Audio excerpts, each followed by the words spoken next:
নমস্কার বন্ধুরা, মৈত্রী রান্নাঘরে আপনাদের স্বাগত। তো আজকে আরেকটা রেসিপি নিয়ে চলে এসেছি। তো রেসিপিটা কি দেখতে কেমন, আশা করি ভালো লাগবে। আজকে বাড়িতে এসেছি ইলিশ মাছ, তাই আজকে আমি ইলিশ মাছের একটা রেসিপি করে দেখাবো। ইলিশ মাছটা কাটাকুটি করে নিই। তো ইলিশ মাছ 2 পিসের মধ্যে 1 পিস ফ্রিজে রেখে দিয়েছি, আর 1 পিস কেটে নিয়ে চলে এসেছি। তো 1 পিস মাছ আমি আজকে সর্ষে ইলিশ বানিয়ে ফেলবো। তো আজকে সবার সর্ষে ইলিশ খেতে ইচ্ছে হয়েছে, তো তাই সর্ষে ইলিশটা বানাচ্ছি। তো আমি কিভাবে বানাই সেটাই দেখতে থাকুন, আশা করি ভালো লাগবে। সর্ষে ইলিশ বানানোর জন্য কী কী উপকরণ নিয়েছি সেটাই দেখতে থাকুন।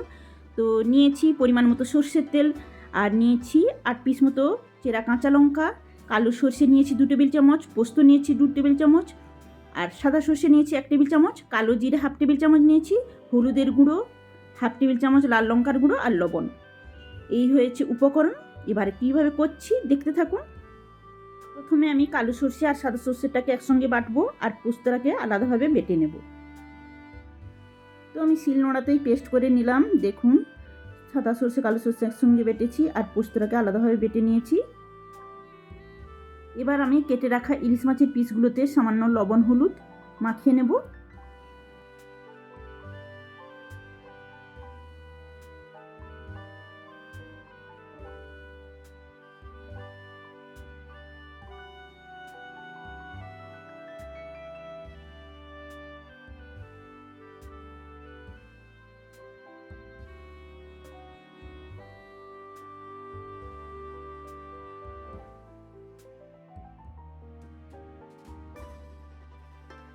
মাছে লবণ হলুদ মাখানোর পর একটা বোল নিয়ে নিলাম। বোলের মধ্যে সর্ষে বাটাটাকে নিয়ে নিচ্ছি।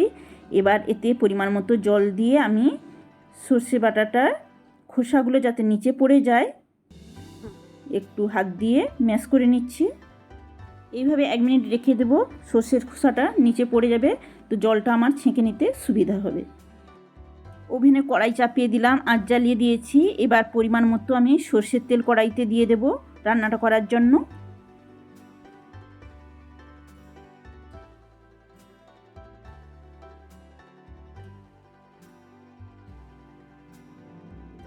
সর্ষের তেলটা গরম হয়ে গেছে।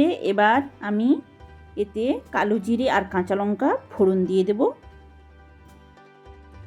কালো জিরাটা প্রথমে আমি দিয়ে দিচ্ছি। কালো জিরাটা একটু ভেজে নিয়ে তারপর আমি দিয়ে দেব কাঁচা লঙ্কাগুলো।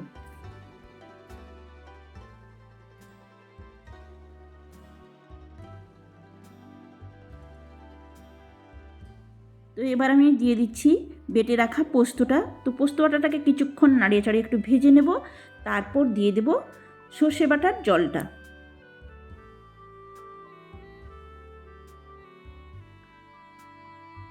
ইলিশ মাছ যেমনভাবেই রান্না করা হোক না কেন খেতে দারুণ লাগে।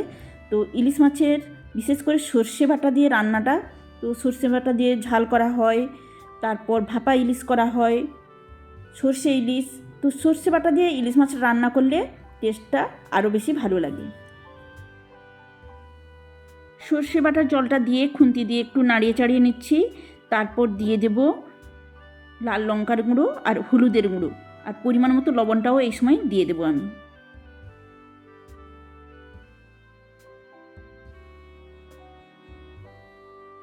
খুন্তি দিয়ে নাড়িয়ে চাড়িয়ে সমস্ত কিছু মিশিয়ে নিলাম। এবার জলটা ফুটতে থাকুক, তারপর মাছগুলো ফোটা জলের মধ্যে দিয়ে দেব। সর্ষে পোস্ত বাটার জলটা ফুটছে, এই সময় আমি লবণ হলুদ মাখিয়ে রাখা মাছের পিসগুলো একে একে দিয়ে দেব।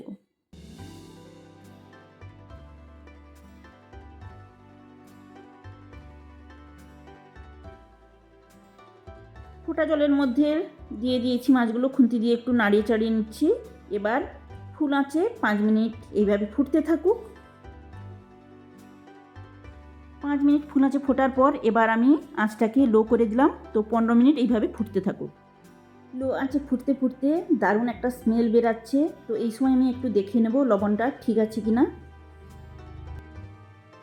সামান্য একটু লবণ লাগবে, তাই একটু লবণ দিয়ে দিলাম। লো আঁচে ফুটছে আর দারুণ একটা স্মেল বেরাচ্ছে, পুরো বাড়িটা গন্ধে মোমো করছে। তো মনে হচ্ছে কখন খেতে বসবো, কখন খেতে বসবো।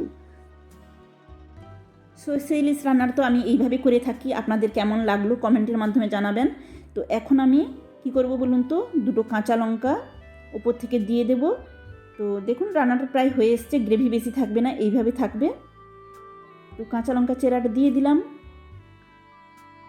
সামান্য একটু সর্ষের তেল ওপর থেকে ছড়িয়ে আঁচটা বন্ধ করে দেব।